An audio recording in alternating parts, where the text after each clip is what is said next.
.44 caliber killer case. First, I want to give you the description. This man is a male white between 25 and 33 years of age. He is 5'7" to 5'11" in height, and he is well built. He operates apparently in the vicinity of main highways and parkways. He chooses victims who are parked generally in automobiles at those locations. And after he completes his shooting, he has access to the parkway and escapes quickly. Jim Gallagher, will you tell me his method of operating? In 6 of the 8 attacks thus far, he has approached a parked vehicle occupied by a male and a female from the rear passenger side. He has fired 4 shots generally from a Charter Arms Bulldog 44 caliber revolver. This contains 5 shots. He generally shoots 4, leaves 1 in the chamber. Here is the ammo as to opposed to our 38. This is the 44 Winchester S&W ammunition. And the gun, Jim, generally looks like an off-duty police officer. This gun generally is similar, very similar in size to your off-duty weapon. On 2 of our occasions, he has fired through a plastic bag, a cut-down garbage plastic bag. Okay, may I say that in responding to a scene of a shooting, that the police officers responding not all go to the scene at the same time. That as soon as the first automobile arrives at the scene, they announce to the dispatcher the fact that they're at the scene. And unless they need assistance, that the other units spread out and fan out and take up positions on access roads. We should also caution policemen that this man generally fires 4 shots. The gun holds 5 bullets, so there's still 1 remaining in the chamber.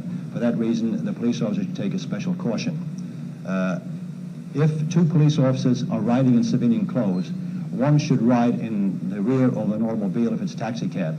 If they come to the scene of a location they calculate to be the kind of place where this man operates, 1 of them should get out of the car and reconnoiter the area, especially at a distance of a block or 2 blocks from the scene they expect the shooting to occur. We appreciate all that policemen have been doing, the ones who have volunteered and so forth. We hope that you continue, and we expect that you will continue to submit information that comes to you. We are very thankful for your efforts, and we really appreciate what you've been doing. The 44 caliber killer has been described as follows: a male white, 20 to 33 years old, 5'7" to 5'11" in height, clear skin, pale complexion, clean shaven, and dark piercing eyes. He is probably right-handed, shooting combat style, two-handed and from a crouch.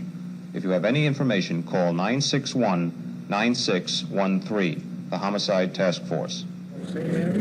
Well, he talks about being possessed by a man he refers to as Sam, and the man he refers to as his father.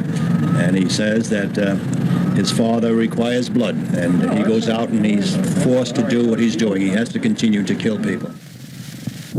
He resents young white females who are attractive, especially in the attraction that's required for courtship. Inspector, do you know anything more about this killer as a result of the latest attack? Well, we are confirmed in our opinion of his method of operation. We're confirmed in his general description. That's an advance. Are you any closer to his identity, however? To his actual name, or I would say no. Have you gotten any help from the special number that's been put out? Yes, we've received a tremendous amount of calls from the public. The public's been very cooperative. The news people have been very cooperative. But have they been helpful? It's obviously they haven't given us the name of the person we're looking for.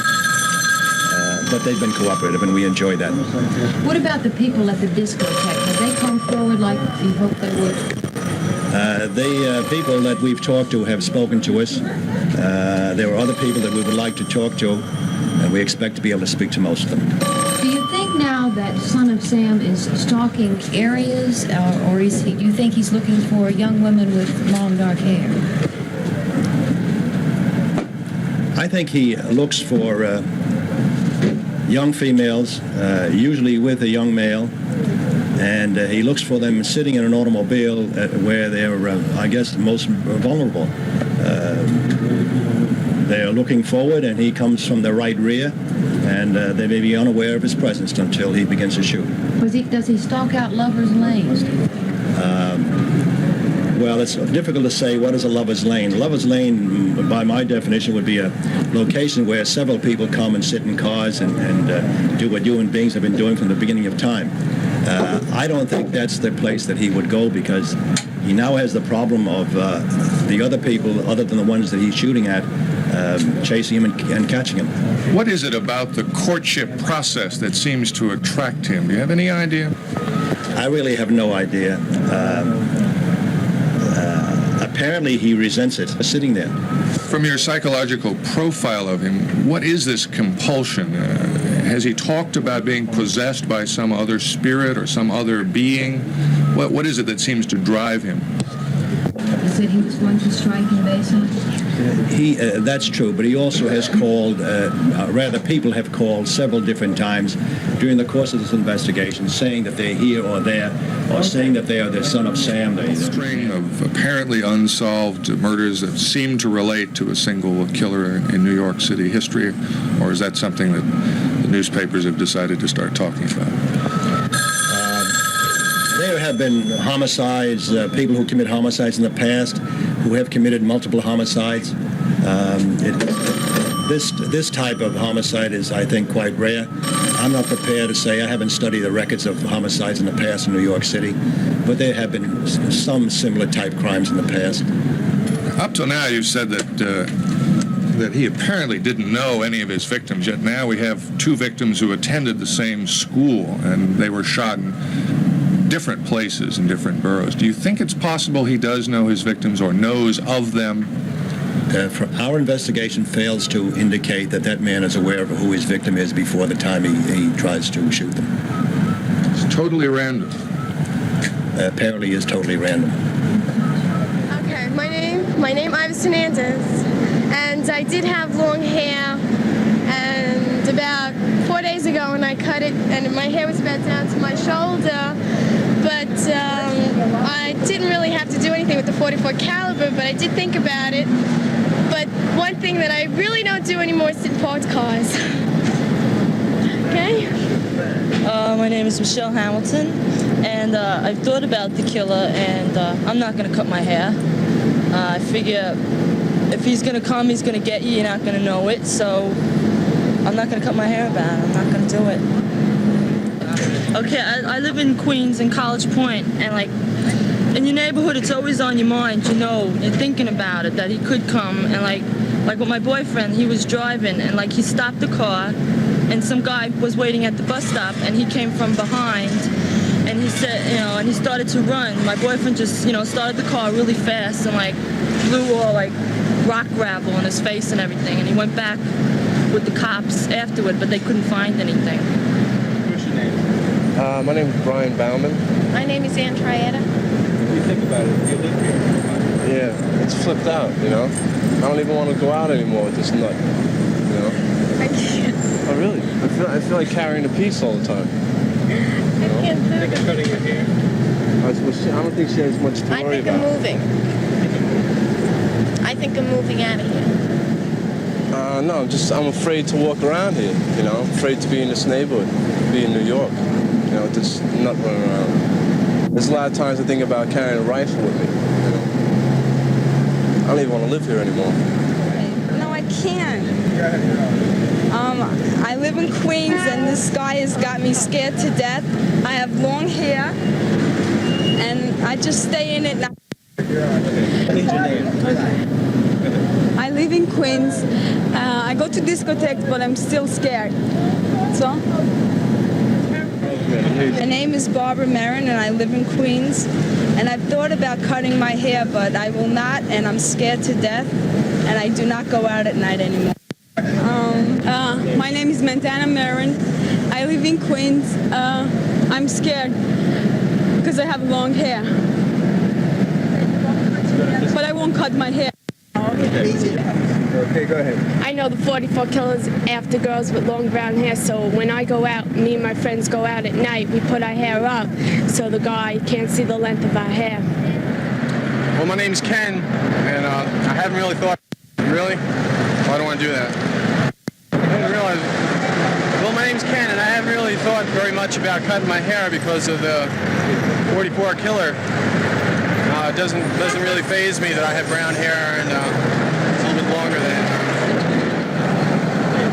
My name's Carla Farrar, and I'm here in Queens, and of course you see my hair's put up, but it's only for the heat for today. Usually at night I have it up anyway, though, especially if I'm sitting in parked cars. Hi, I'm Carla Farrar, and I live here in Queens, and you see I have my hair up because I've been thinking about the killer. Today it's for only the heat. At night, of course, it's because I think about him, especially sitting in parked cars. Yeah, I live here in Queens, and I've thought about the 44 caliber killer. That's why usually I keep my hair up when I go out at night, especially when I'm sitting in parked cars. Okay, my name is Valerie Blair. I live in Queens, and I just cut my hair recently. I live here in Queens, and I just cut my hair. It was about this length. I cut it short because of the 44 caliber killer. Last week I cut it. Now what do I say? I said my name. Denise Miro. Okay, go ahead. What? Oh, most of the girls up at the hair styling school wear their hair up because of the man. 44 caliber killer. I go to the school up the block, and most of the girls are wearing their hair up. It's so much beauty school. I go to the beauty school up the block, and most of the girls are wearing their hair up because of the 44 caliber killer. All right.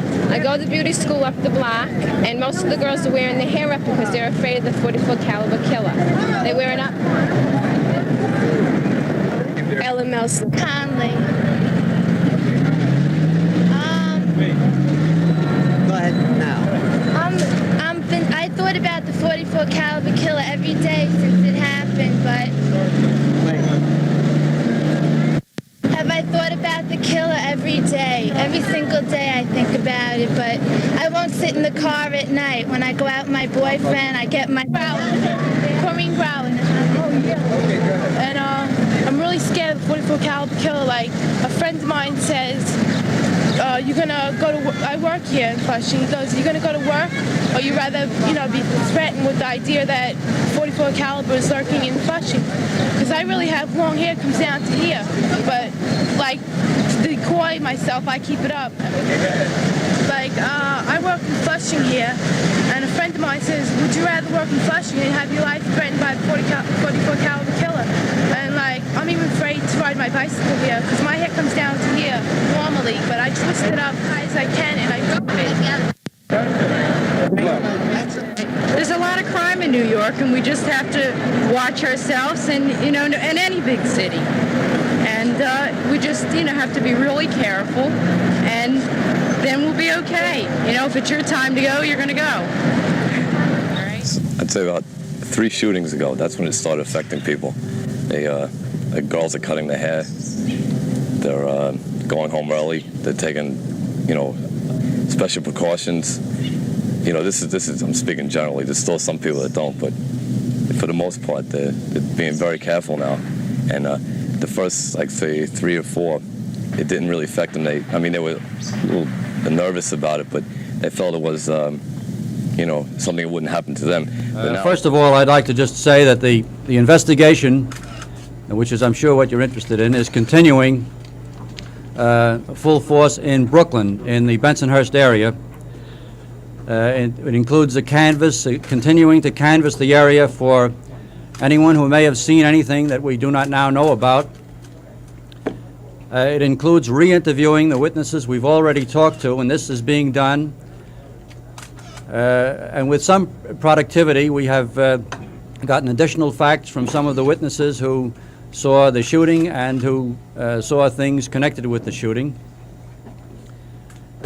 I would like to, if I may, give you a description of the clothing based on the eyewitness reports that the individual was wearing, the murderer was wearing. I would especially ask you to address this appeal to women who are particularly observant about articles of clothing. And it may be that some friend or a member of a family may recall that the person that they may feel could have done something like this was wearing these clothes on that night or that morning.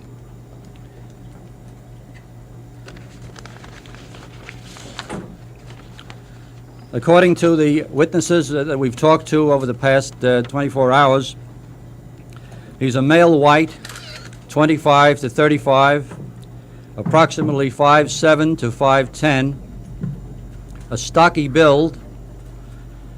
He was wearing blue denim pants and either a gray long-sleeved shirt with sleeves rolled up or a blue denim jacket. The shirt or jacket was worn outside the pants. And he had light, disheveled hair.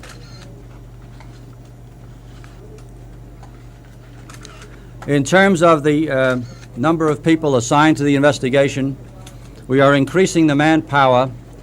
Members of the force assigned to approximately 300. It will be slightly over 300 people. That includes investigators. It includes people who will be doing patrol work in all areas of the city. And the patrol will be performed by people in uniform and people in civilian clothes. Chief Keenan, at some point during the investigation... Let him finish. Sorry. I just have one other point, and that is to appeal again to, through the media, to anyone who may have a member of his family, an acquaintance, a co-worker, an associate, whom they consider, for good reason, may be the person involved here, either because he was not, he answers the description, is of the type who might do something like this, or who was missing from home during those hours. Chief Keenan, is there any difference in the description as given on this last shooting as opposed to the fragmentary descriptions given on the previous shootings? Is there any marked difference there at all? The description given this time, in terms of his height, weight, and so forth, and general physical characteristics, are rather general. I realize that, and so are the previous descriptions. What I think is significant, which may be significant, are the articles of clothing that he is supposed to have worn, and that is why I ask the particularly females who, as I say, are particularly, in my experience, are particularly observant in this regard, to pay attention to that and come forward if they have any. You were saying about the mothers? I feel us mothers should have this child, this boy. I personally feel he's an out-of-towner, first of all. I don't believe he lives here. I think he comes in, does what he has to do, and goes back. But give him to us mothers. That's who want to handle him. Don't give him to the cops. Don't give him to these boys. Give him to us mothers. We want to handle him the way we want to, not the way you say. I don't believe courts. Courts are good, don't get me wrong, but he'll get into a sane asylum.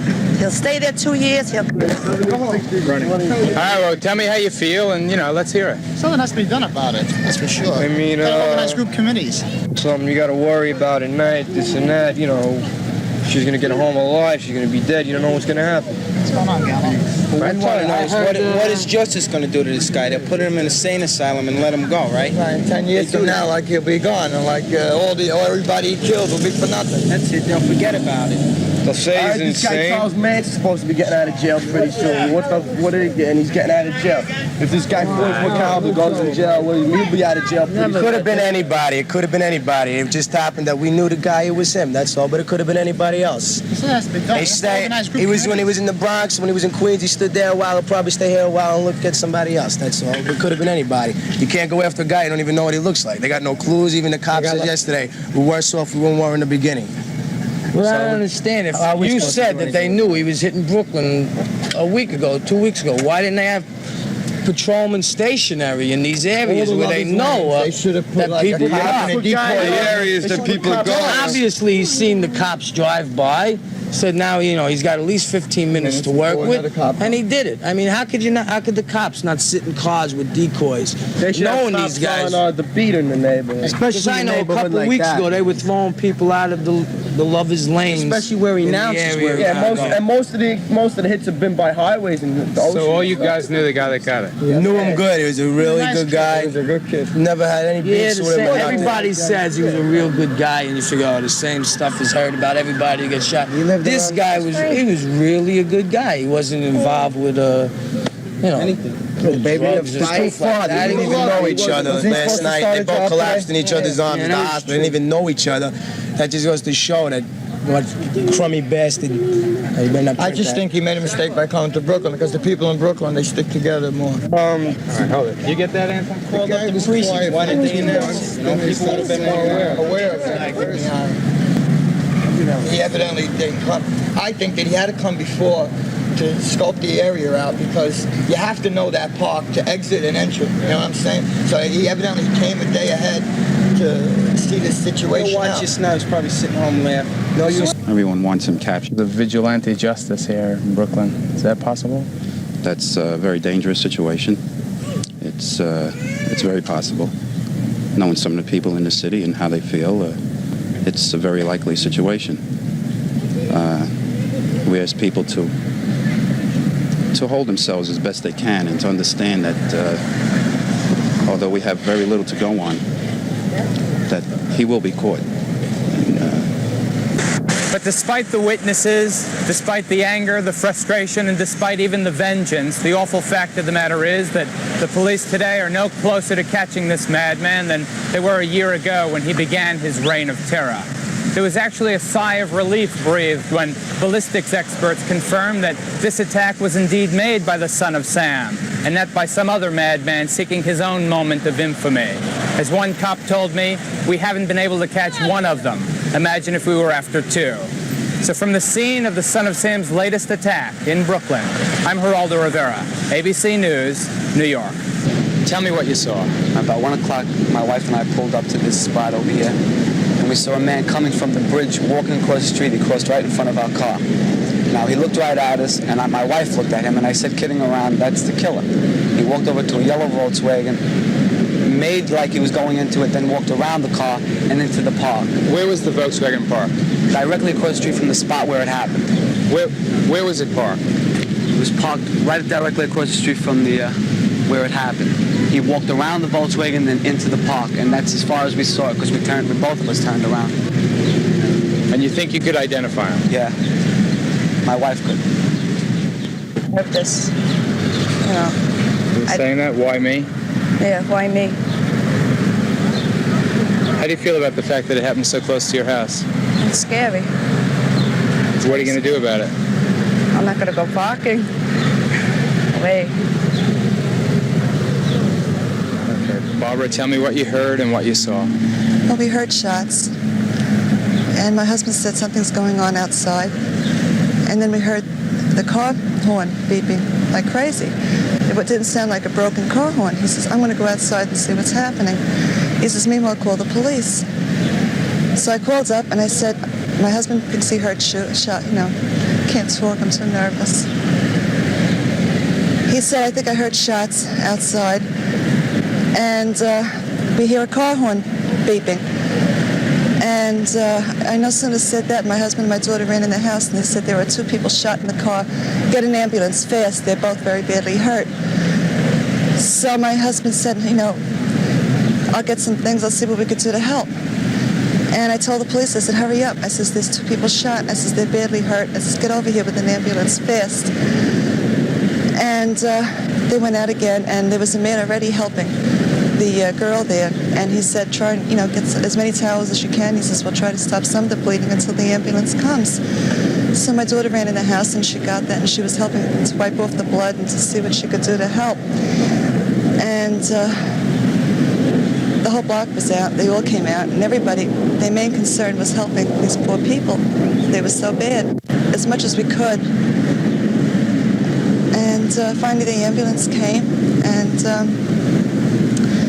they took him to the hospital, and then I heard that they had gone on to Kings County. And And the police were asking questions and everything, and actually we didn't see anything. All we saw was the people hurt in the car. Did you ever think this would happen in your neighborhood? No, never. I never did. This is a very quiet neighborhood. Nothing much really goes on around here. What are you going to do about it? I'm going to pray very hard and ask God to help to find this man so that this can't happen again. And I hope everybody else does the same thing, because I think only God can do it. And he'll use the police and whatever as his instruments to catch him, because this has got to be stopped. It can't happen again.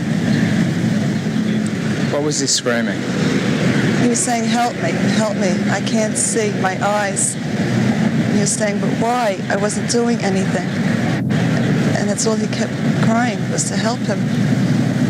And we saw that he was shot near the eyes, and we were wrapping the towels around his head, trying to stop the bleeding. Did you ever think this would happen in your neighborhood? No, I never did. This is a very quiet neighborhood.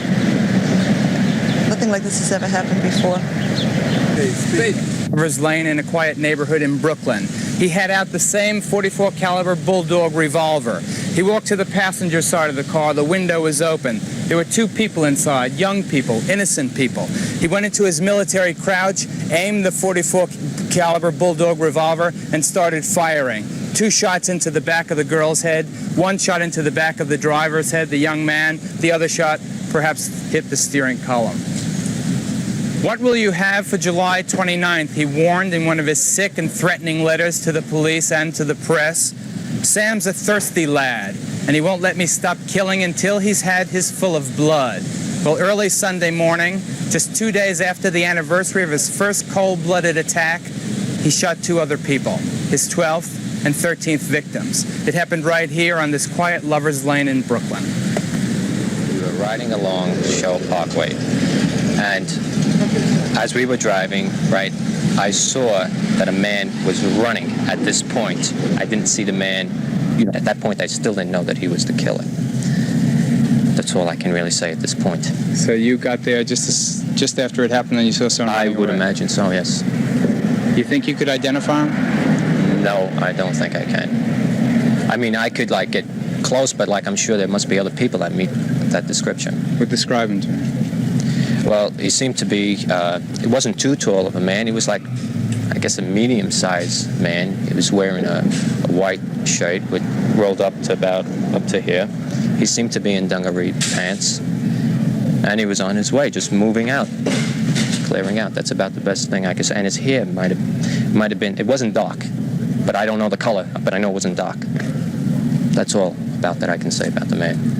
The last one, yeah. 17th Avenue. Oh, I see. We're on 25th Avenue, and the Parkway is right in back of us. And then that same night, while we were watching television, How are people reacting to all this going on in the neighborhood? Are you kidding? Well, our neighborhood in the front is quiet. Everybody's in the house. Nobody's going out. Everybody's afraid. And it's quiet. Nobody's, of course, they get talking about it. What do people say about it? They're crazy. Something should be done about it, but they're not going to find them. They say they're not going to find them. Is this the main topic of conversation around here now? Yes. That's the main thing. That's the main thing. They'll never get him. If it's anything, he's got a bullet left and he's going to use it on himself. Hey, I look like hell with this head, don't you?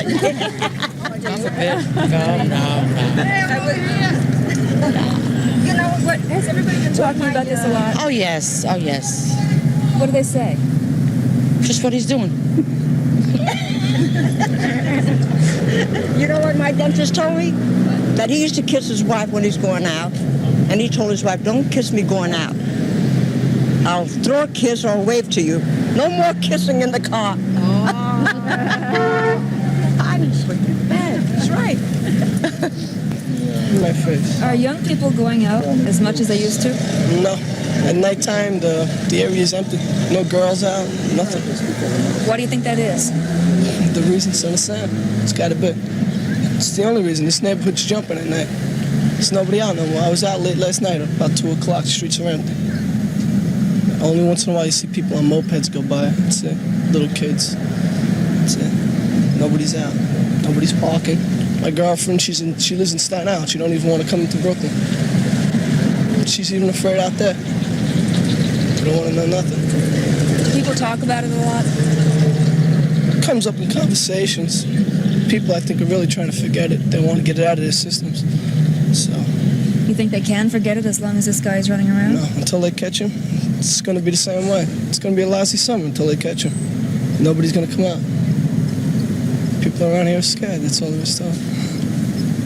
I don't blame them. People you know in your own neighborhood getting shot up. They're going to get them, I know that much. People around here are going to get them. What do you mean people around here? People in Brooklyn are crazy.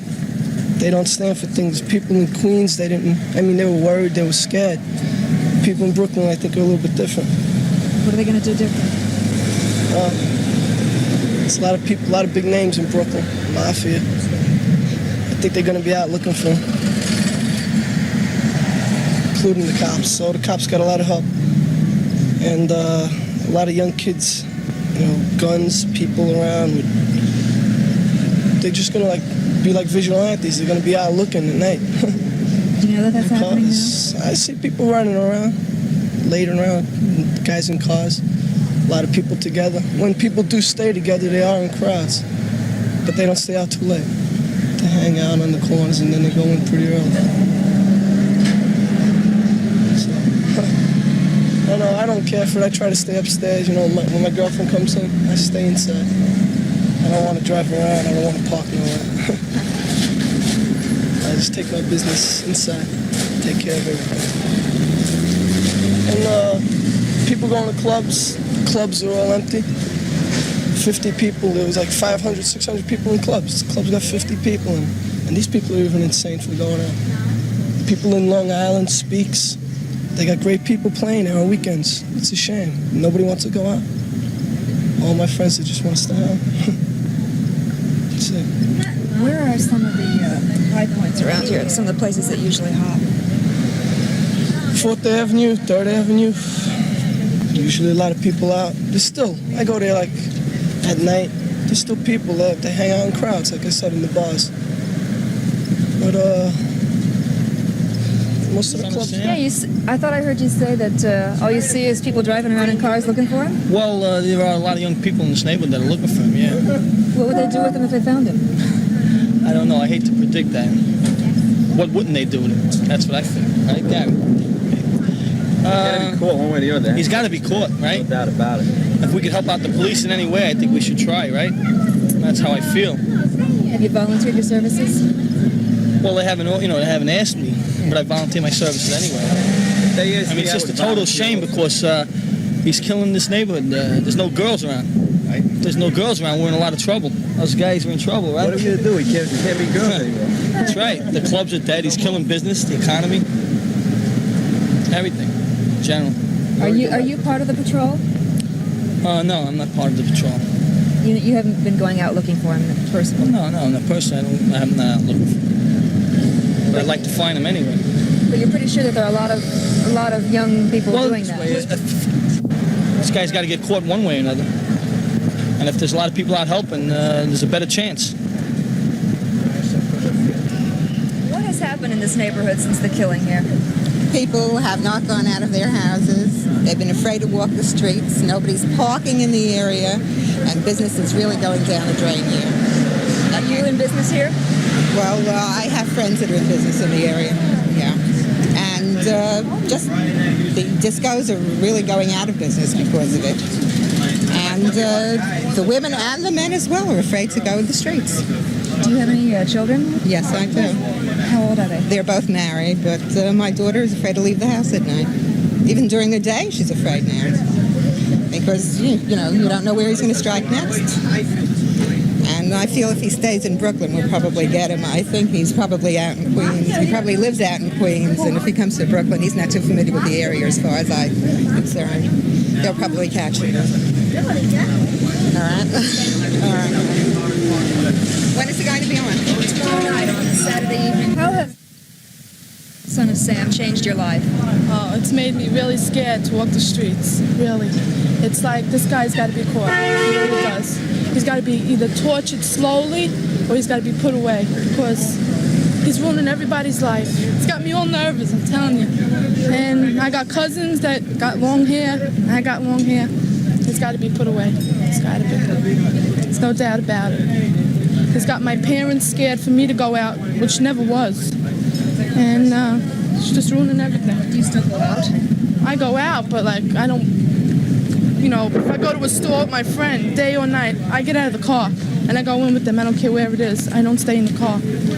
And like I'm home like 10 o'clock and that's it. I don't even bother staying. It's not worth it. It's not worth it. I could be home safe with my family. And what happened to Stacy, everybody knows her. And I don't think it's right. She didn't deserve it. Thank you. That's all I could say. I won't take your name because I don't want to publish it. Has this had an effect on your family? Sure has. In what way? Well, the girls don't go out at night at all. I live in Long Island, besides. You live in Long Island? Right, And you still don't let your daughters out at night? right. They stay in the house. If they do go out, they're at somebody's house, and they call up before they come home, wait by the front door for them. Do they think that's reasonable? Sure they do, because they're scared. Okay? Thank you. Thank you.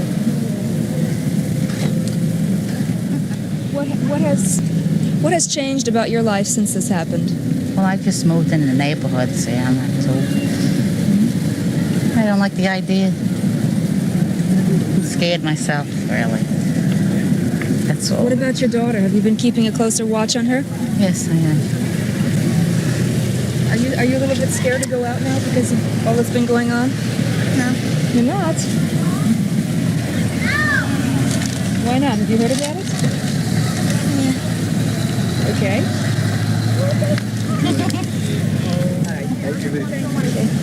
How has the Son of Sam killing changed your life? Well, my daughter's afraid to go out at nights. She sits around the house. She sleeps. She slept downstairs last night, and she was very frightened. She had the windows open, and I had to go and close them.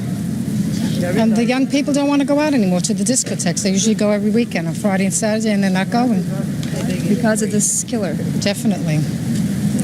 Aside from that, they're all frightened. Are you frightened for yourself? Not particularly for myself, but for my children. I have two daughters. I'm more frightened for them. I don't usually go out, so. Have you put new rules on their behavior? I don't have to. They made their own rules. They're afraid by themselves. You don't even have to tell them anything. Yes. I wonder if we might just ask you a couple questions. All right, fine. Can we get you both in the picture? Okay. Okay. How has your life changed since this latest killing happened? Well, it has made it a little bit more careful of where I go and a little looking at people and who they are and things like that. Although looking at his picture, I say he looks like most any man that's walking in the street, so it's really very hard to tell about it. But as far as being a lot more careful, I am definitely. How about for your daughters? Well, she's not allowed at night out, so it's a little difficult for her as far as like older children. But if she was an older child, she wouldn't be out until something was happened, you know, as far as he's caught or something like that. I mean, she doesn't go out anyway? Well, she goes out, but she wouldn't stay out that late, like, you know, children dating and things like that, as far as parked cars and things like that. But I wouldn't have her walking the streets. I mean, it just wouldn't. Nowadays, no matter what, whether it's Sam or anybody else, I wouldn't have her walking the streets. Okay? You're welcome. You have a daughter. Right, 19. One daughter? Right. What have you done differently with her since the Son of Sam killing happened? Oh, I don't make her go out at night. She's scared also. That's it. Just doesn't go out. She doesn't go out anywhere at all? No, just to her girlfriends, but she makes the parents take her home. And that's it. Are a lot of the young people in the neighborhood acting like that? Same way. All her friends. Why don't you tell me, can you just tell me all at once, because you just told me one more time? Oh. Go on until he's caught? Yes. I think so. She has a fear in her. Stand behind you. She's 19 years old. She doesn't want to go out. She's scared. She just goes to her friend's house and makes the parents take her home right to the door. And that's it. Not even to the movies. Nothing. I think that. How has the Son of Sam killing changed your life? Well, it hasn't made me go, places that I normally would go. I would go to different spots. Now I haven't been going there. I've been watching everybody, watching every move he's making. Been covering my hair, changing the ways I've been doing normal life. Like parking and things. I wouldn't, do that anymore. And, I've been watching every person I've been looking at on the street, if it was him, and things. So that's that, I'm scared, terrified of him, I'm afraid it's going to happen to me. So I've been staying in a lot, haven't been going out. And I was scared he struck here because, I figured he wouldn't, but he did. So I've been scared of him very much. Thank you. Okay, thanks. Have a lot of women come in here asking you for haircuts? Yes, they have. They're cutting it because they're all afraid. And a lot of them, don't want, like the woman said before, they're all afraid to walk the streets, and they don't want their children out either at night. They come and have their hair done, they go straight home. Have a lot of women been coming in here to get haircuts? Yes, they have. They've been cutting their hair and they've been changing their color, and they don't want to walk out at night. They come in earlier for their appointments because they don't want to be seen in the streets. And they get home as soon as possible. Are they trying to disguise themselves so that the Son of Sam... They're cutting it short and they're changing their colors. They're doing as much as possible. Black. Really afraid. Again, I won't park or I won't even sit outside my house because I'm afraid. Let me ask you to say that again. Tell us about what happened was it last night? The night before last night. I have two sisters and a brother, and they ran outside and they grabbed me, and they brought me in the house, and they're younger than I, and they were really afraid. But they weren't like, I won't even sit outside my house or anything. I'm really scared. And everybody around here is scared. Everyone.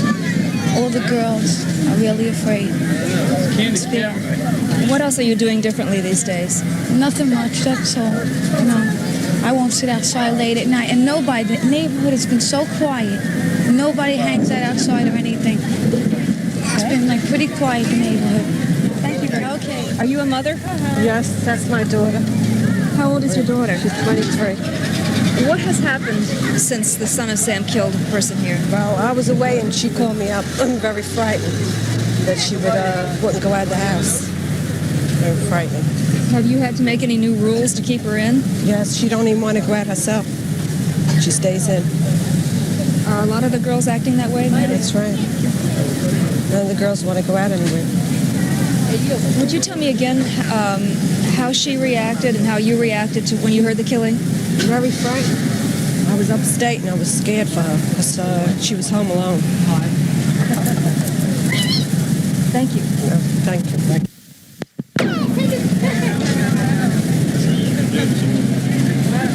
Now, don't interview, please. Okay, start work.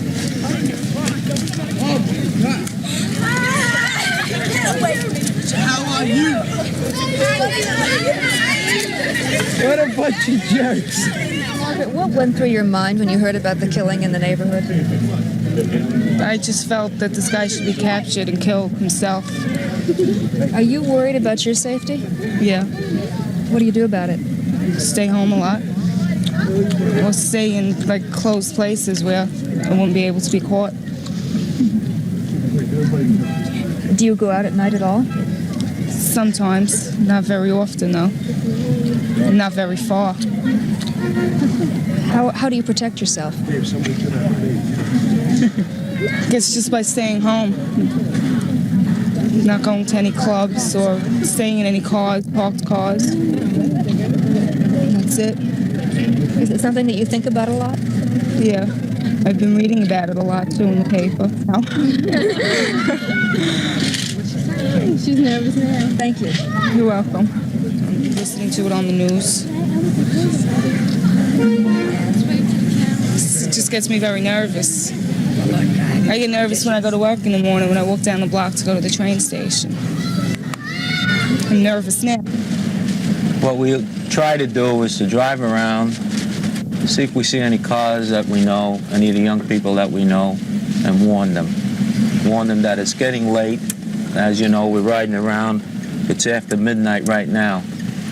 And we just try to warn the kids, the young people, that they should be thinking about getting home for their own safety. What would you do if you came across the son of Sam in his neighborhood? Well, we'd try to observe him and get in touch with the police immediately. We can't do anything. We're not trained police officers. We don't have any weapons. We're really out just for warning. We're not looking to make any kind of an arrest. But if we happen to run across the man, we'd certainly be in touch with the police department immediately. Then we'll go around to the cemetery, all right? Yeah. When did you start this patrol? Well, yeah, actually, we started it when the Moskowitz, remember her name, the girl that was recently killed, came pretty close to home. And when those things happen, you get very concerned. And not being trained police officers, we wanted to do something.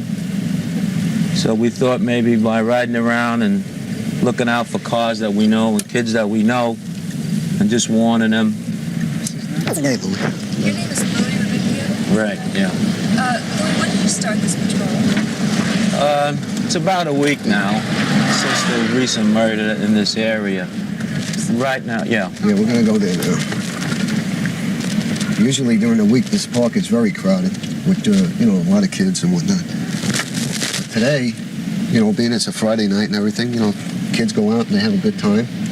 So usually Friday nights and Saturday nights are pretty quiet in the neighborhood. There's no hangouts. Usually Friday and Saturday nights are quiet? Pretty quiet in the neighborhood. In our neighborhood. They usually go to the discotheques.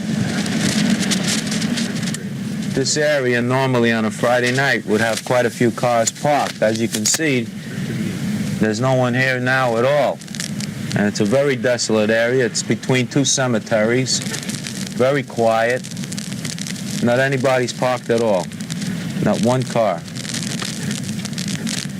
As a matter of fact, I see this trucking company now keeps their lights on all night long. I guess they're trying to help. Right along. Wait. Okay. Shut up.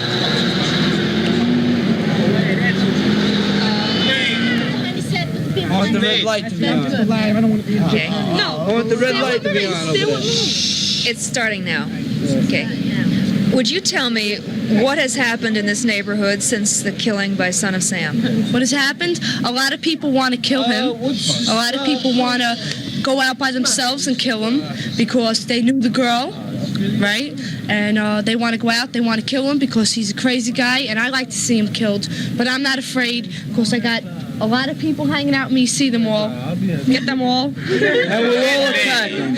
That'll never play. And we'll all attack him. Come on.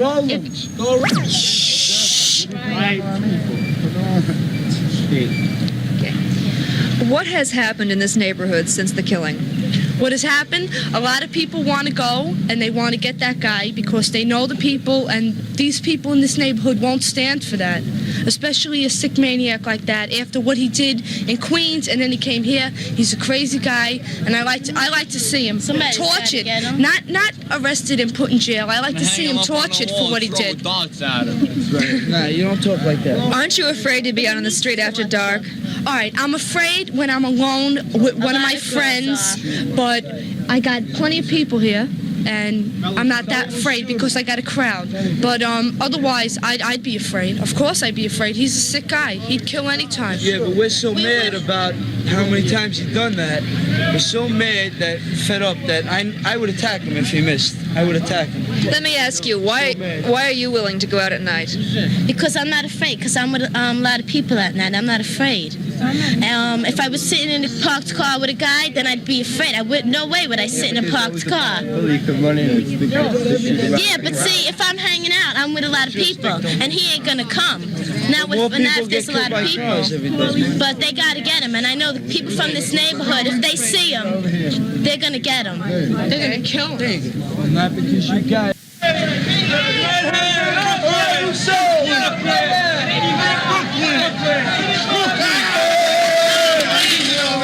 York City girl died this evening, a day and a half after she and her companion were shot by the Son of Sam. He's the nighttime killer who has stalked New York residential boroughs for a year. Geraldo Rivera reports. What will you have for July 29th? He warned in one of his sick and threatening letters to the press and to the police. Sam's a thirsty lad, and he won't let me stop killing until he's had his full of blood. Well, early Sunday morning, just 2 days after the anniversary of his first cold-blooded murder, the man who calls himself the Son of Sam kept his ghastly promise. Tell me what you saw, Geraldine.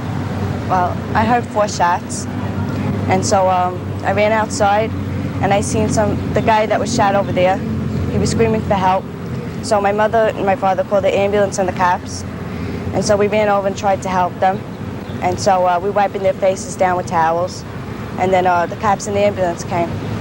Except for the fact that this was his first attack in the borough of Brooklyn, the rest of the bizarre pattern remained basically the same. A quiet street, 2 young people sitting in a parked car on Lover's Lane. Then without warning or motive, the sudden, brutal attack. 4 shots fired from the same .44 caliber revolver he's used before. When it was over, 20-year-old Stacy Moskowitz was gravely injured, and her date, Bob Violante, had had his left eye blown out. The boy kept crying, help me, and I can't see. And he's saying, but why? I didn't do anything. This shouldn't have happened to me. Dozens of people claimed to have seen or heard at least part of what happened. For instance, several witnesses claim they saw the killer drive away from the scene in a yellow Volkswagen. Frank Vignola told me he and his wife saw someone driving a yellow VW through that area 2 hours before the shooting occurred. Did you see the police composite on the Son of Sam? The new one, the new composite I saw yesterday of a man with shorter hair and cut round with a parted up here. Was the man that you saw that person, do you think? Could it have been that person? Very well, yeah. Have you told this to the police? Yes. Do you think if they caught this guy and brought him into a lineup that you could identify him? Oh, it's heavy. Answer the question honestly. Yeah. My wife could easily. At their command center in the 109th Precinct, and with patrol cars and detectives working over the scene of this latest attack, the largest police manhunt in the city's history continued its frustrating search for this mad killer. But on the streets, the talk among Bob Violante's friends was of vengeance. They find him, I think he would just get killed. If he came up on the street right now, people would just jump on him and kill him. Cops, no men, us. We want him. But despite the witnesses and the anger, and despite even the calls for vengeance, the awful fact of the matter is that the police today are no closer to catching this madman than they were a year ago when he first began his reign of terror. There was actually a sigh of relief when ballistics experts confirmed that this attack was indeed made by the Son of Sam, and not by some other madman seeking his own moment of infamy. As one cop told me, we haven't been able to catch one of them. Just imagine if we were after 2. From the scene of the Son of Sam's latest attack, I'm Geraldo Rivera, ABC News in Brooklyn. You know, the first thing I want to know, John, is what kind of girl she was. Tell me about Christine. Chris was a very stylish girl, clothing-wise and going out-wise, and her whole ways about it were modern ways, And how long had you been? We weren't gonna tell anybody before, we were just gonna go out, get engaged, and when we come home, we wake up her family if they were sleeping, and then we'd go over my house and wake up my mother, and it didn't work out that way though. But that was our plans. And then in February, March of 1978, we were gonna get married any one of them months, early part in the year, and I guess that didn't come out either. You have pictures? I have over here. We were up in Mount Airy Lodge. Did you ever think by myself? Then I do a lot of thinking, why did this happen, and why, let's say, like you said, but why did he pick us? We were just among, I think we were just part of a crowd, coming out of the movie, walking down to the wine gallery, and there was nothing out wait anyway because it was too cold that night. It was like 0 degrees, And It's, you know, about the part that, the way I think that the guy is still loose and stuff like this, right? This man's got to be caught because he will injure or kill a lot more people if he's not caught in, you know, in a certain amount of time, because I think he's sick is a word, it's just an excuse for him. And everybody says he's sick or something like that. I don't believe in that. He is a man that I think is only out to kill and injure couples, because maybe he's an ugly guy, maybe he's some kind of a freak that is can't see couples together, or himself he got turned out by a woman, you know, and he can't handle the situation. I cannot call him a man anyway for doing that then, you know what I mean? Because if a woman turns me down, you live on. There's always something else going, you know, you don't have to go around killing people. And he's very good with a gun, and the other way, I don't know, maybe he's nothing the other way. You know, without a gun, I like to meet up with the guy without a gun once. And, you know, and see how tough and whatever, how he would really, his inner, what would come out of him then without this weapon, which everybody already knows he's very good with, right? And I feel sorry for all the people that have happened so far, because I know exactly the feeling, the way I felt in the car. Chris was like I said, very sweet girl, and whenever, let's say, I had a problem or I had something to be done, Chris would, you know, she was a very smart girl, she would take care of everything, you know. And her whole ways about her, like everybody in this town that knew her, she would say hello to everybody. There was nobody that she had a grudge against, or nobody could have a grudge against her, because she was too nice of a girl, you know what I mean? And now this guy had to come along and wash out this, whatever happened in goodness, wash everything out, and leader, you know, he had to change my whole routine with Chris, you know, like she's gone, and he changed everything now, and that's why I hate this man, you know, be very honest with you. And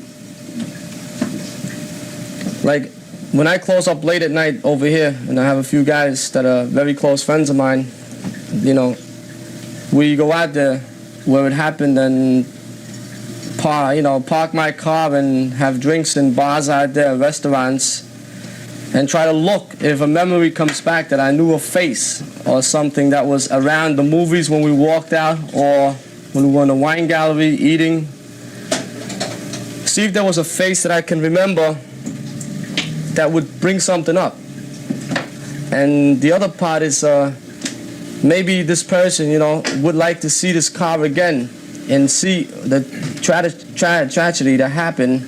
Maybe he walked to the car and snoop around the car, you know, look around. And I would keep an eye on this with friends of mine, and we would, you know, from there we would take it upon ourselves what to do, because like I said, this man hurt me a lot, and he changed probably my whole lifestyle, my whole. I knew what I was going to do already. My plans were made for me, you know, with Chris. But now it's like you're 18 years old again, you know, 19. You're starting a whole new routine, you know, you're living all over, you know, you're looking for another partner again, you know, and you knew exactly what you're doing with Chris, you know, and she knew exactly what she was doing with me, and we were together, you know. I have a very bad hatred for this man now, and if any glimpse I would have seen, I could come up with something, but the bad part is I did not see anything. And I guess that's the part, you know. Chris destroyed our whole dreams together, and in my eyes, he is not fit to walk this earth. And he should not be caught and judged by anybody. His judgment is made in my eyes, you know. And I'm sure there's a lot of other people that think that way, especially in my town, in our town here in Ridgewood, where I come from. Yeah, there's a lot of people that would back me in any way that this man is not gonna walk this earth no more, because he destroyed my whole ways and the whole ways about it. But my life still goes on, and I'm not gonna let myself go and become I'm still gonna be the same type of a guy I was, and but this man, like I said, Harlow, he is not. He does not fit among society, you know. And I don't believe in the part him being locked up or being treated for psychiatric thing and something like that. There's only one way for him to go, and that's brutal murder. Not murder, brutal and slow murder, torture. That's the way I look at it, and nobody can change that out of me. And I am not afraid of him. I'm not afraid like a lot of people say, Johnny, ain't you afraid to go home and stuff like this? You know, I'm not afraid because, first of all, I'm not afraid to die because my girlfriend that I loved for 7 years, you meet a lot of other girls here, but this was my real, this was your real love, like, the first love. And whatever happens, if he gets me, good. If I get him, then nobody's going to judge him on him no more because I'll do my own judgment on him. And that's that.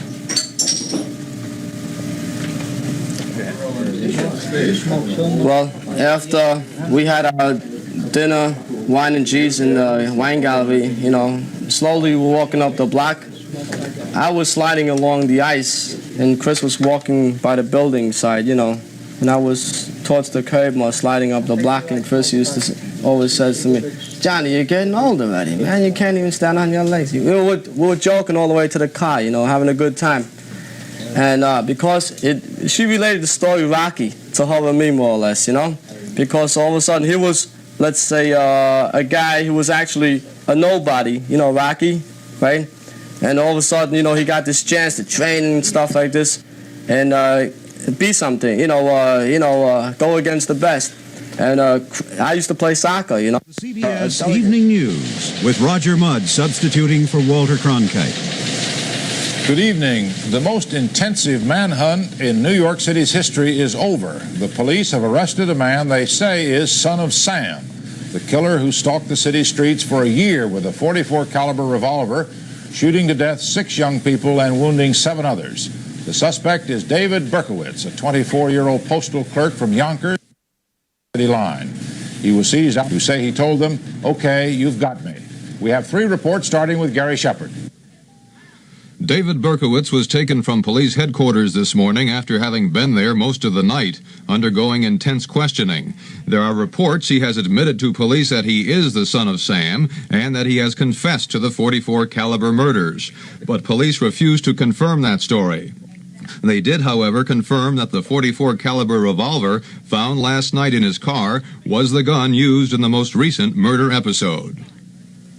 The .44 caliber gun recovered tonight has been tested, and the bullets match the bullets recovered from Stacy Moskowitz. After being booked on 4 charges of murder, attempted murder, assault, and criminal possession of a deadly weapon, Berkowitz was taken from the 84th Precinct in Brooklyn under heavy security to criminal court, where he was arraigned and ordered held without bail. The district attorney made a personal appearance and told the court, "It is the position of the people, Your Honor, that the .44 caliber killer stands before you today." The judge said he believes the defendant may be suffering from a mental disease or defect, and he ordered a psychological exam that could take up to 30 days. Are you considering a not guilty because of insanity plea? I certainly am. The arraignment was held under tight security precautions because police are worried that someone outraged by the Son of Sam murders may try to get even. A lot of people upset with what he did, and we're going to be sure that he gets to court and gets his chance. We expect that the grand jury will be able to vote on the question of an indictment tomorrow. David Berkowitz arrived at the Kings County Hospital for mental tests by early afternoon. and thus ends what police believe was his reign of terror on the New York City area, which began with the murder of Donna Lauria on July 29, 1976. Gary Shepard, CBS News, New York. July 29th of last year in the Bronx, killing Donna Lauria and wounding her girlfriend. He used his .44 caliber Bulldog revolver 7 more nights, killing a total of 6 persons and wounding 7. His last victim in Brooklyn was Stacy Moskowitz, who lost her life. Her boyfriend nearly lost all his eyesight. 2 days ago, police released the latest artist's sketch. But as it turned out, earlier versions bore a closer resemblance to the man who authorities claim was responsible for the reign of terror. After frustrating months, it wasn't the sketch, but routine police work that finally enabled detectives to make headway. One of the many leads that was followed was in checking cars which had been parked in the vicinity, general vicinity of the homicide in Brooklyn. The breakthrough was a frightened witness who was walking near the location of the Moskowitz murder.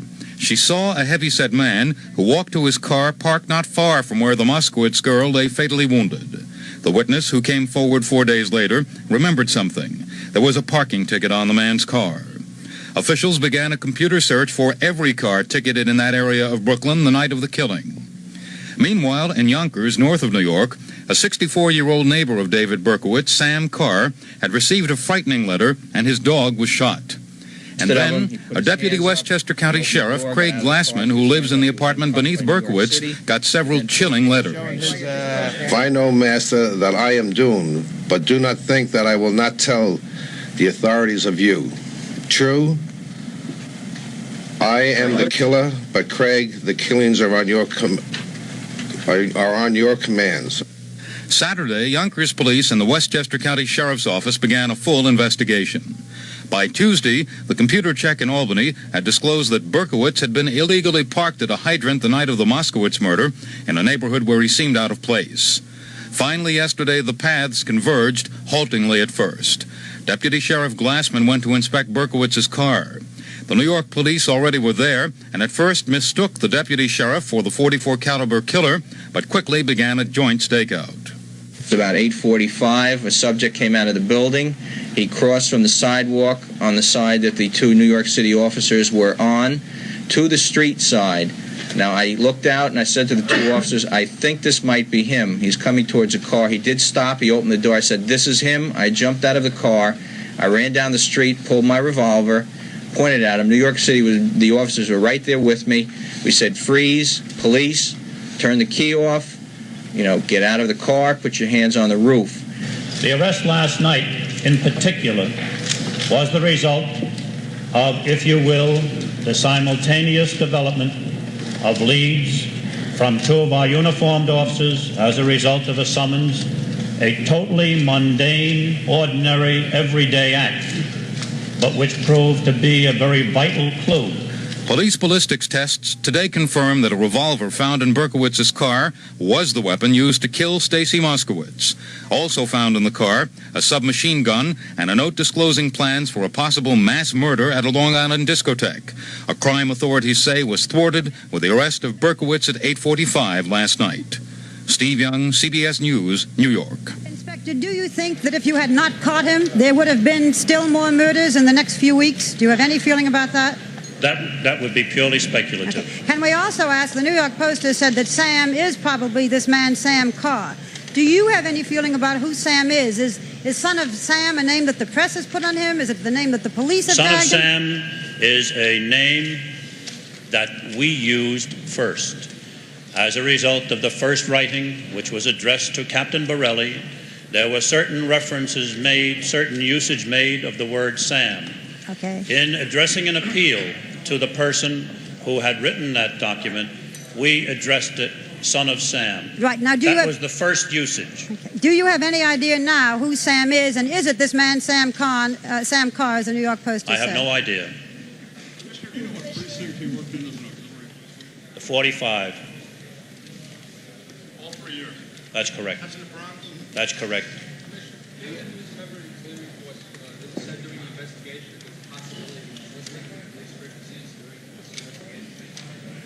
There is no indication that there was a monitoring of the police radio frequencies. Any history of media handled this story responsibly throughout it, or do you have any feelings there were parts of the media that didn't?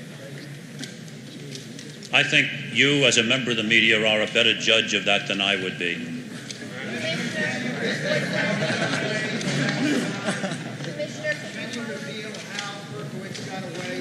Last time. That's a matter of proof for use at a later time.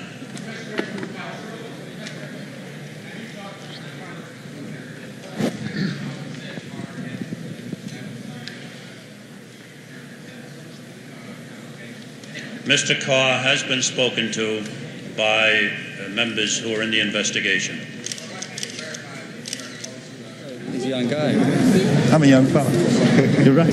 How'd you know that? I did. Just say ready. We're rolling. Yes. Okay, we are ready. Can you get back, please? Forgive me, but you know, we've got to do a story and we've got 1,000 faces. I'm sorry. Please forgive me. Let us do our story, okay? And then we'll take your pictures later. Promise. Just get out of our picture for now, would you please? Thank you very much.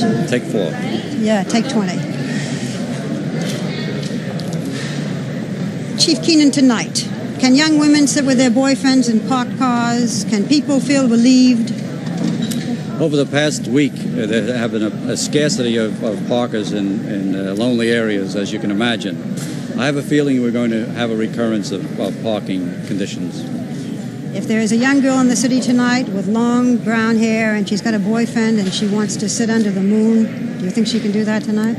Yeah, over the past few months, the tremendous tension has built up not only within the department, the investigators working on the case, but within the city, the people of the city. And I think the events of this morning have just relieved all those tensions so that we all feel a lot better. This means you're pretty sure you've got the right man. I think we are. Yes. We're pretty That's positive. unusual for you to be able to say that in advance, isn't it?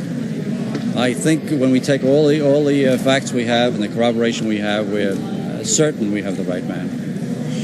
Can you tell us how Dave Berkowitz felt? We are feeling relief. Did he seem to be relieved that he was caught? Yes, that was my definite impression. He seemed relaxed and relieved.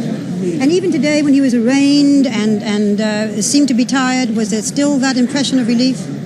I wasn't at his arraignment, but I would think that that attitude would have persisted. What gave you the feeling that he was relieved? The expression on his face and his general attitude. Describe it to me, would you, Inspector? Well, resignedness is resignedness. He looked resigned to what was happening. He didn't look unhappy. He didn't look elated.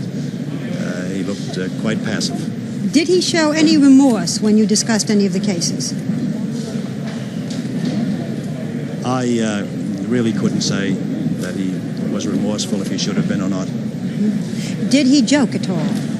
No, he did not. Did he show any recognition or any sign that he knew the name Sam, or was he always referred to as Dave? Did he call himself Son of Sam? I'd rather not answer that question. What about you two? Do you feel relieved? We certainly are. We're certainly very relieved and very happy. What are you going to do tonight, Inspector? Tonight I'm going to be with my wife, and we have company, and we may go out to eat. Does she remember what you look like? Oh, she does, but she doesn't remember when I last bought her a meal. And what are you going to do tonight, Chief? I'm going to go home and go to bed early tonight for a change. Well, because of you two, it not only seems that Son of Sam is relieved, but millions of New Yorkers, and it seems millions of people all over the world are relieved today. Yes. Thank you. Inspector Dan, how long did it take since you went after Thank you very much. Tell me what you can about Mr. Berkowitz, what kind of person he was. Well, I never really talked that much with him, but he did work on a slug belt with me. But he never seemed the type to, the violent type or anything. And the thing was that, like you said before, I never heard him talk really about women. No, but it's that there's so many people working in there, but he didn't seem the type. No, he seemed kind of friendly too. You surprised? Yes, I'm surprised. I mean, you work with a guy for a while, you think you get to know something about him, and then you find this out, it's a shock. What kind of guy was he? I mean, did you know him well enough to say or not? I would say that I think he was a pretty good worker. I would say that much. He seemed like a pretty good worker. He didn't seem like one of the nuts. What do you mean? Well, you know, some of the people over there. But did you ever discuss Son of Sam with him? No, never. Never. Did you ever hear him make any comment about the Son of Sam case? No. No. Did he ever talk about weapons, pistols? No. No. Thank you. Never. Okay. What's your name, please? My name? Well, I don't know if I should give you my name. Come on. I've talked to other people all right. here. Well, my name is Carlos Pacheco. And how do you spell your last name? Pacheco. And how long have you worked here? In November, I'll be here 7 years. 7 years. As a clerk? Right. Okay. And you knew him up on the... Yeah. How long did you know him? Oh, I would say a few months. A few months, okay. Right. Thank you. Okay. Let me ask your name first. I'm Ullery Lead. How do you spell that? L-E-I-D, my last name. L-E-I-D. L-E-I-D. And your first name? Ullery. How do you spell that? U-L-E-R-Y. Good. And what do you do here? I manage the cafeteria during the summer and several shifts. How come you, how did you know David Berkowitz? Oh, I recognize him just from the picture. He came many times to the cafeteria on coffee breaks, lunch breaks, and, you know, as usual, I served him, you know, whatever he wanted. What kind of person? Very quiet. He never really bothered anyone. And he seemed to be a very normal person. Never had any suspicions. It's not as far as Son of Sam, no way. Did you talk to him at all? Just how you doing, stuff like that. And he was pretty polite. Never showed any kind of signs of arrogance or anything like that. You never heard him talk? Did you ever hear any discussions he was having? Oh, no. He seemed to be always in a rush, you know, always in a rush doing things of his own. Never really spoke a lot to anybody. He might have had one or two friends in the post office. I think he had one pretty close friend. Do you know who he was? No, I don't know. But he usually spoke to just about a couple of people, you know, and that was just that. Thank you. Okay.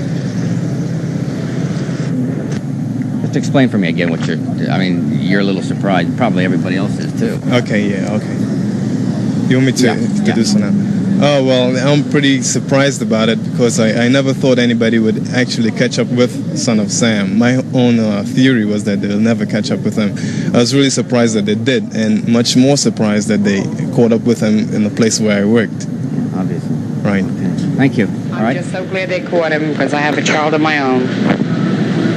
And you worry every night when he goes out if he's ever coming back. It's a good thing they caught him. I guess the cops did their homework. The cops are getting bum wrapped on everything else. I guess they did their homework on this one. What does it mean to the people of this neighborhood particularly? The panic's over.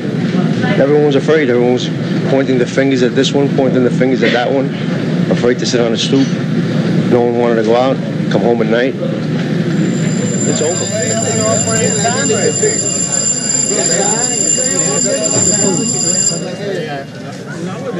I don't know nothing myself.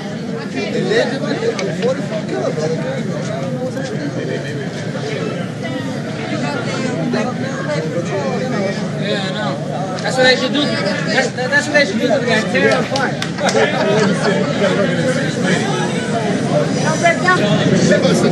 Hey, come here. I want to see that Over here. You see that? Okay, what are we doing now? Excuse me? Tony! What did you say, Tony?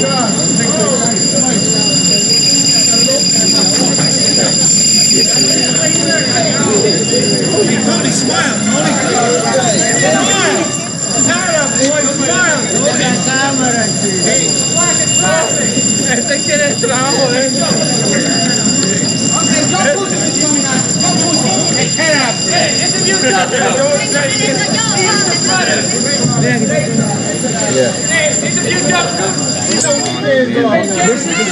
Yeah, for the 7:30 shift. Yeah. 7:30 now. All of them should be out in about 3 or 4 minutes. Be out? Yeah. Why don't we just see if we can talk to some people who said a lot of different things, but you worked with him. What are your thoughts about what's happened? Well, this guy is a loner. He never talked to nobody. He's like a strange person, you know. He wasn't much of a person, a socialized person.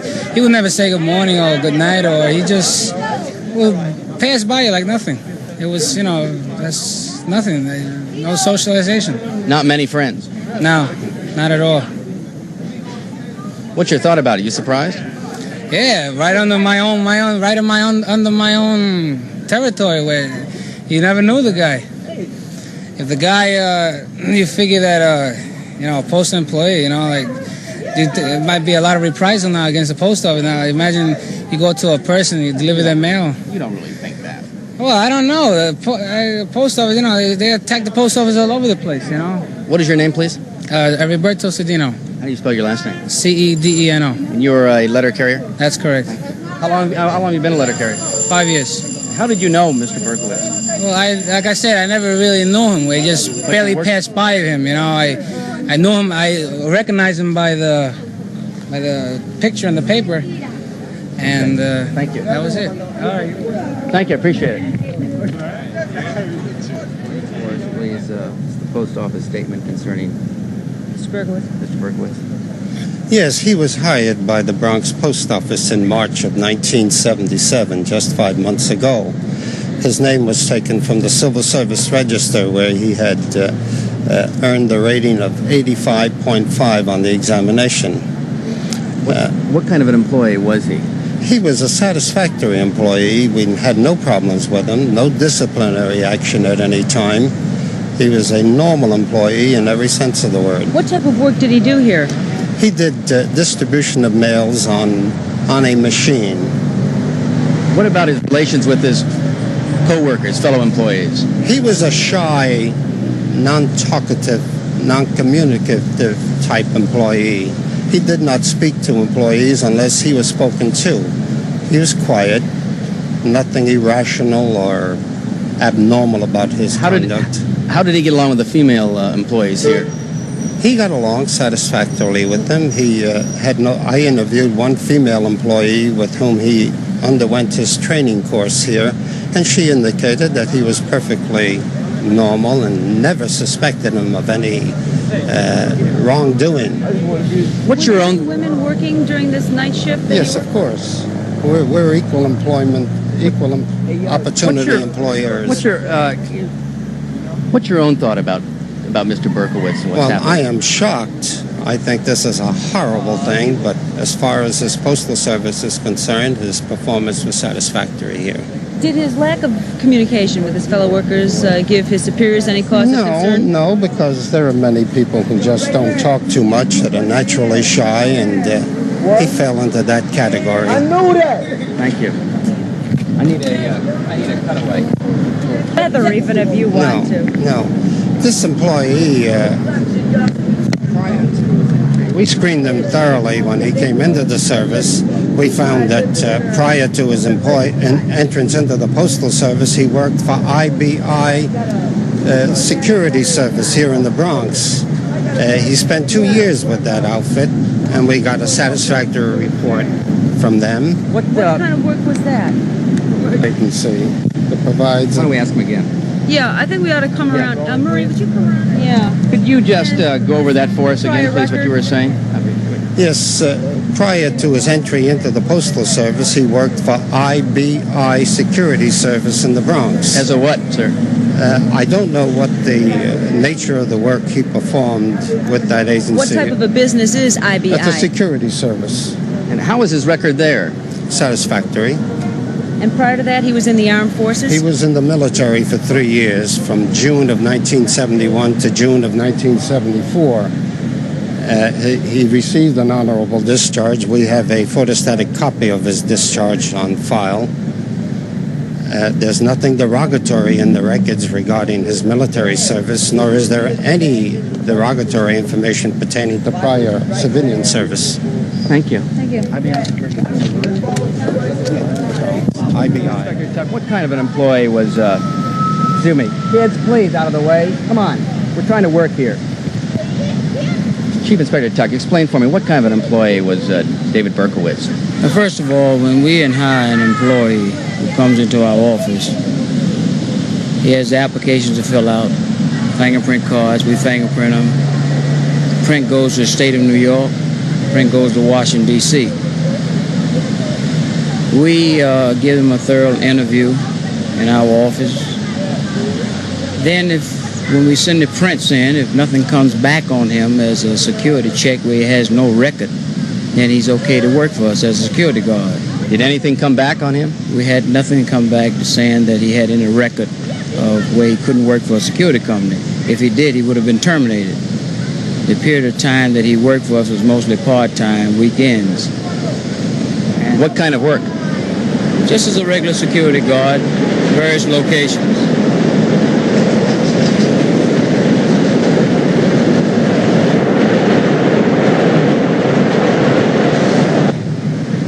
Inspector Tuck, what kind of a work? Can't speak English. Inspector Tuck, what kind of work did Berkowitz do for your company? Well, mostly factory locations, where we had factory locations. Was he a security guard? A security guard. Was he armed? No. In the 2 years that he worked for you, Berkowitz worked under you. What kind of an employee was he? A very quiet individual who did his job. Any trouble? No trouble whatsoever. We have supervisors who check locations frequently, daytime and nighttime. Always when we check the job, who's doing his job, whatever the duties were. You knew David Berkowitz. You knew him for how many years? Not personally. We have at least 1,500 guards. It's impossible to know each one personally. But I know him from the record that we have on file. What kind of a person was he? Quiet individual who did his job. Now, let me ask you one other question, if you explain for me. You said that there was a check made into his background. Could you explain that for me? The check in the background is done on every employee that we hire through the state of New York, which is Albany. Fingerprints go there, and also fingerprints go to Washington, D.C. to be checked out. If no prints come back to us that the man has no criminal record, and he can continue working. If they come back, then we automatically have to terminate the security officer. David Berkowitz came up clean and was hired as a guard? At the time, yes.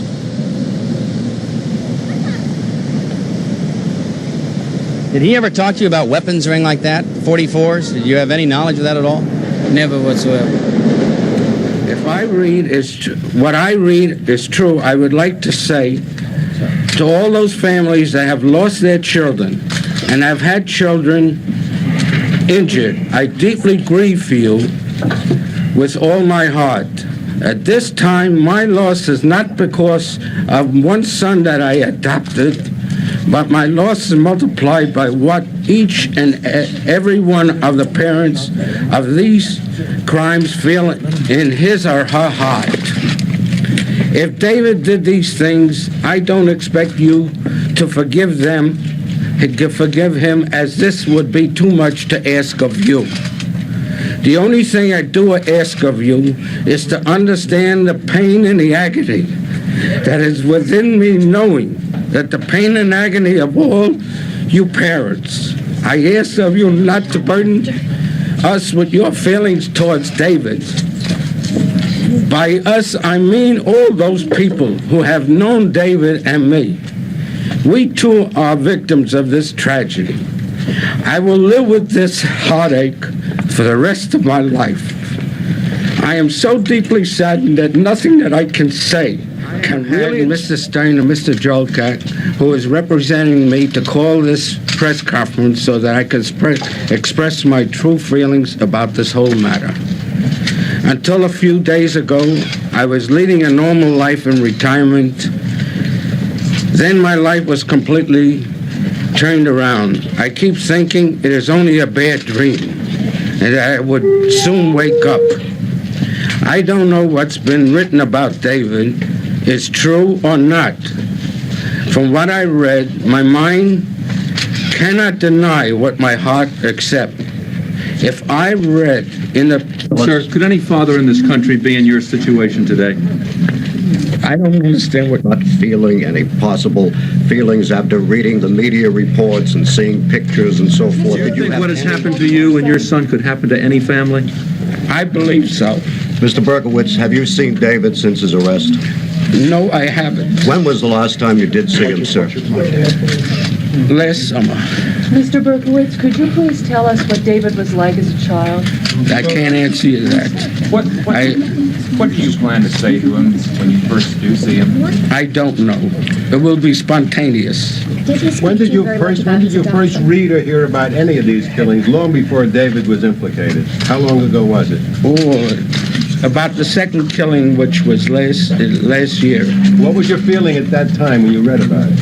I thought it was a nut doing it. One of the many questions that has come up in the investigation of David Berkowitz is why the fingerprint found on a Son of Sam letter was not located in FBI files. ABC's Bill Matney spoke with FBI officials and was told that the prints of David Berkowitz are not among the 62 million prints in their files, despite the fact that he was fingerprinted during military service. The FBI said that 20 to 25% of all fingerprints submitted by the Army are illegible or smeared to the point of being useless for identification. Another question in the Son of Sam case, will David Berkowitz stand trial, and if so, when and where? ABC's Tim O'Brien reporting now on the legal steps leading to trial. Berkowitz is being held under heavy security at Kings County Hospital in Brooklyn. Psychiatrists are trying to find out if he has the mental capacity to stand trial. The test is twofold. Does he understand the predicament he's in, and can he assist in his own defense? The decision belongs to the judge alone. If the judge decides to commit Berkowitz to a mental institution, a trial would be required as soon as he got out. Once a trial has been ordered, then the defense has the option of pleading not guilty by reason of insanity. Here, the test is entirely different. The jury would have to decide that Berkowitz knew what he was doing and that he knew it was wrong. Fears that Berkowitz might get off merely because he claims a dog talked to him or because he heard a 6,000-year-old voice are unjustified. Abnormal behavior clearly is not enough. But there are still other considerations, and we talked about some of them with trial attorney Louis Nizer. Can he get a fair trial in this community where the passions are so strong? I understand these passions and emotions. They're quite natural. Each of us feels as if we'd like to kill him with our own hands. That's the first reaction. But that's the time to be civilized, or else we become like the Sons of Sam ourselves. A dangerous atmosphere surrounded Berkowitz's arrest. As he was led to police headquarters, spectators gathered outside chanting, "Kill, kill, kill." Friends of some of the victims were similarly incensed. Geraldo, if he does come out, I tell you this, and this is a promise from the people, that he will not live long enough to enjoy himself. I don't want the people to feel that the law is inadequate. It does protect the public, but we don't want a lynch spirit. We don't want a mob spirit. That's how you get lynchings, when there's such a mob spirit, and in the next case it may be an innocent man. Maybe in this case, to some extent, the proof has to be put in. Leon Stern has been retained by Berkowitz's father as defense attorney. What do you think about the mob reaction that his arrest has received? I thought it was a disgrace, an outrage, and revealed the weaknesses and frailties of many of the people of this community. Will this affect his chances for a fair trial? This atmosphere? Undoubtedly. Stern adds that the mob atmosphere was inflamed by sensational news reporting. Well, I think all of this media coverage is hurting the case and will make it very difficult to secure a fair trial for this defendant in any particular jurisdiction in the metropolitan area, and possibly even far beyond the metropolitan area of the city or state of New York. With the arrest of such a likely suspect, some are overlooking the necessity to continue on. Son of Sam case is far from closed. In fact, the most important phase of it is just beginning. We must ask, what kind of trial is he likely to get in a community where virtually no one is presuming he is innocent?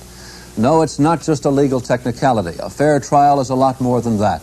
And what an absurd and frightening commentary it would be should the guarantee of a fair trial be afforded to everyone except those whom we believe to be guilty. Tim O'Brien, ABC News. David Berkowitz, the man arrested last week as the .44 caliber killer, is to be taken today on a brief trip from a New York City hospital to a New York City courthouse, and Jim Kilpatrick reports. Court officials secured papers ordering Berkowitz to personally appear in a Brooklyn courtroom for arraignment, the reading of charges against him. The 24-year-old suspected son of Sam is undergoing examinations in a New York mental hospital to determine if he is psychologically fit to stand trial. Berkowitz is expected to appear in court today. His attorneys may argue that he is mentally incapable of understanding the charges against him and ask the judge for a postponement. The Brooklyn grand jury indicted the suspected son of Sam on 4 counts, all related to the latest shooting. Murder in the second degree, the killing of Stacy Moskowitz, attempted murder, the wounding of her date, Robert Violante, felonious assault, and criminal possession of a weapon, the .44 caliber pistol. Other grand juries in Queens and the Bronx will consider evidence later in 7 previous shootings, which began more than a year ago. Jim Kilpatrick, CBS News. David Berkowitz pleaded guilty to all 6 of the so-called Son of Sam murders that terrorized the city for a year. Bill Stewart reports. Police sirens announced the arrival of Berkowitz at the courthouse amid the tightest security many courthouse observers could remember. Inside, Berkowitz was led handcuffed into the crowded courtroom where sat survivors of the Son of Sam attacks and the relatives of those who were killed. The family of last victim Stacy Moskowitz, seated just in front of the parents of first victim Donna Loria. Beside them, Donna DeMacy, wearing a neck brace from her wounds. Leon Stern, Berkowitz's lawyer, told the court that Berkowitz's insistence on pleading guilty to all charges was contrary to his advice. Stern favored a plea of not guilty by reason of insanity. But Judge Joseph Corso, who had earlier pronounced Berkowitz competent to stand trial, accepted Berkowitz's guilty plea after taking the defendant back through the events of the last Son of Sam shootings. Judge Corso, why did you go out that night, last July 31st? Berkowitz, to kill somebody. Anybody in particular? No. You approached the Moskowitz car? Yes. And I shot them. How many times? Asked the judge. 5, replied Berkowitz. Who did you aim at first? The girl. Who were you trying to shoot? Both of them. Why? So they would die. The dead girl's sister sobbed in the audience. Outside, the father of another victim had this reaction. Like I said, I don't think, well, justice was done, but not the way it should have really been done. He still don't deserve to live. I still have to support him for being where he is today and where he'll spend the rest of his life. They'll never bring my daughter back, never bring all the other kids back either, but that's all I can say. And I'm sorry I gotta run. Please, excuse me, huh? Come on. Go. When it was all over and Berkowitz was again led away from the courthouse, he had faced 3 judges and pleaded guilty to 6 murders, 7 woundings, and lesser crimes. If he receives the maximum punishment at his sentencing 2 weeks from now, Berkowitz faces 25 years to life for each of the 6 murders alone. Bill Stewart, ABC News, New York. Berkowitz may also turn out to be what one official called the biggest arsonist in New York history. In a secret diary disclosed today in court, Berkowitz claimed to have set nearly 2,000 fires in the Bronx since 1974. In Brooklyn, New York today, David Berkowitz was to be sentenced for the 6 Son of Sam slayings, but that's not the way it turned out. The Steve Young reports. Shortly after he arrived at the Brooklyn courthouse, Berkowitz bit a guard badly enough to send him to the hospital as several guards stopped him from lunging toward a 7th-floor window. 90 minutes late, he made a wild entrance into the courtroom, looking straight at Mrs. Nisa Moskowitz, mother of one of his 6 murder victims, Stacy Moskowitz. To a weird, nursery rhyme-like tune, Berkowitz, who had never known Stacy Moskowitz, sang, "Stacy was a whore." Mrs. Moskowitz bolted out of her seat and screamed back, "You animal." That's right, Berkowitz replied in a whining voice. And then Robert Violante, Stacy's date the night she died, who was also shot by Berkowitz and lost an eye, rose and shouted, "You creep." After a recess, judges from the 3 boroughs where the murders occurred took the bench one at a time. The first quoted the last psychiatric report. It seemed to predict today's events. "Do you know what will happen during sentencing?" Berkowitz is asked. Then the psychiatrist's comment, Berkowitz's mood changes once again. Now his face lights up, his eyes twinkle. "I know, but I'm not telling." To a suggestion that there be another psychiatric evaluation in view of today's turmoil, a friend of the Moskowitz family bristled, stood, and shouted, "It's not justice. What about the families? They're human." Applause rolled over the courtroom. When a second judge spoke of delaying sentencing, another of Berkowitz's victims, Donna DeMacy, who was shot in the neck, shouted to the judge, "It should happen to you what happened to me." Later, she was cynical about Berkowitz's courtroom behavior. I felt like killing. I felt like scratching his eyes out. Because it was an act, that's why. and Robert Violante explained his courtroom outburst. Total anger. That's it, just total outrage, and I really couldn't control myself. Bronx District Attorney Mario Marola argued with the judge from his borough. This court has to bite the bullet and sentence him today. The district attorney's argument that psychiatric examinations could go on forever did not persuade the bench. Another examination was ordered and sentencing was delayed until June 12th. Steve Young, CBS News, at Brooklyn Supreme Court. David Berkowitz, Sidney Biddle Barrows, Gene Harris. Their crimes ranged from mayhem to murder, but there is a common thread. All of these criminals sold their stories to publishers or movie producers, and all have been targeted by a New York state law that takes such profits and turns them over to their victims, a law that is now being challenged in federal court. It's called the Son of Sam Law. It dates back to 1977 when David Berkowitz was terrorizing New York City. It was thought the Son of Sam could make millions selling his story, so the law was passed to take that money from criminals like Berkowitz and give it to their victims. I do owe him something. Of course, nothing I can do could be undone. There's a sense of injustice on the part of the public that a person who commits such heinous crimes should benefit from the crimes that he committed. Under the Son of Sam law, the New York Crime Victims Board has had its successes taking book and movie money away from criminals, most notably in the case of the Dog Day Afternoon bank robbery, where the hostages shared about $100,000 in profits. But the Son of Sam law is now in jeopardy. A challenge is being mounted not from criminals, but from publishers who claim the law violates the First Amendment and freedom of speech. The existence of these laws has caused a lot of second thinking with respect to publishing projects, and has, without a doubt in my mind, caused some publishing projects never to get off the ground. But the law hasn't stopped several high-profile criminals from telling and selling their stories. Stranger in Two Worlds, Gene Harris relates how she shot Scarsdale diet doctor Herman Tarnauer. Wise Guy, the story of mobster Henry Hill, the book at the center of the challenge to the Son of Sam law. And Trading Secrets, the insider trading tale of former Wall Street Journal reporter R. Foster Winans. The Crime Victims Board is going after the money earned by all of these criminal authors. There's nothing in the Constitution says that he has to earn money from depicting those crimes. But R. Foster Winans argues that without financial incentive, important stories will go untold. It's to our advantage to have more knowledge about why people do these things and maybe how they can be prevented in the future. Already there has been one successful challenge to the Son of Sam law. Sidney Biddle Barrows, the Mayflower Madam, won a court battle arguing that her crime, running a high-priced call girl service, had no victims. She gets to keep the money from an upcoming TV movie and her best-selling book. As for the Son of Sam himself, David Berkowitz found a loophole that exempted him from the very law named after him. That loophole has since been closed, and several of his victims, like Robert Violante, who was shot in the eye, have successfully sued for their share of $100,000 in profits. It can never bring back my eyesight, the money. It can't be replaced. But I feel I should be compensated a lot more than what, we will be getting compensated for. The outcome of the legal action against the Son of Sam law could have far-reaching implications. Nearly 40 states and the federal government have passed similar laws, using the New York law as a model. CBS Morning News continues now. It is 22 minutes after the hour. One of the most talked about movies this season takes us back 22 years. Spike Lee's new film, Summer of Sam, is rekindling dark memories of a serial killer's reign of terror over New York City. Memories some people had hoped might never surface again.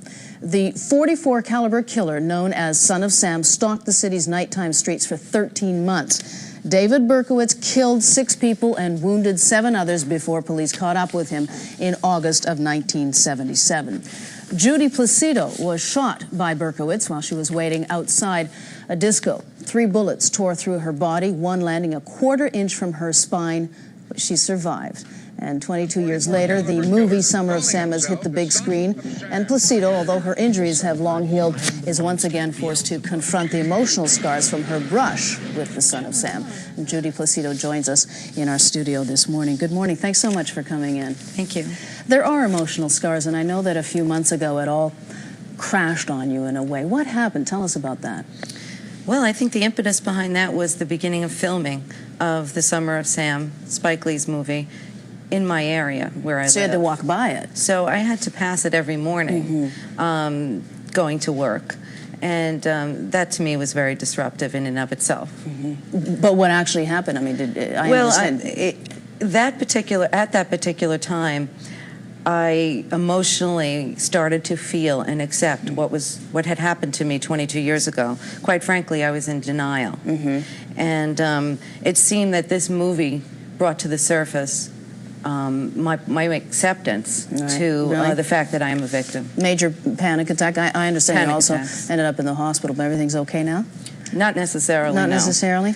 Just recently I had to take a 2-month leave of absence from work because I'm still having residual effects. Why do you want to talk about it then now, 22 years later? Well, it's actually a therapeutic type of thing for me at the moment. And secondly, I want the public to know that when I met with Spike Lee, based on this movie, he spoke to me and said that there would be no reference to the victims in terms of the incidents being portrayed. And he basically lied to me. And I felt very violated then and feel very violated now. And I feel that anyone having to do with this movie is really capitalizing on the suffering for the sake of the dollar. Have you spoken to other families as well, other victims? Yes, I have. And they have the same feeling as you? Yes, they do. There have been many other movies made based on real-life stories like yours. Why is this any different, though? I feel it's different because it's not that he's telling a story, it's the way in which he handled it. Spike Lee has done many movies that people are aware of, particularly Malcolm X, in which he consulted with the Muslim community and the Shabbat's family. I feel that he did not give us the same courtesy as he did. My understanding is that you are probably going to go see the movie. Why would you want to do that and relive some of that? Well, again, there's a therapeutic side to this, but the other side is, since I was lied to, it's now a feeling that I need to determine what accuracy is really in this film, because Spike Lee obviously portrayed this in such a way that was not, that was actually demeaning to both Italian Americans and the victims in this movie. And I know differently. Well, we do thank you, Judy Placido, for joining us this morning.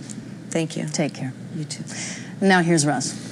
Thank you, Thalia. Now let's change directions and talk about summertime fun. For lots of us, summertime means spending the time around a backyard pool.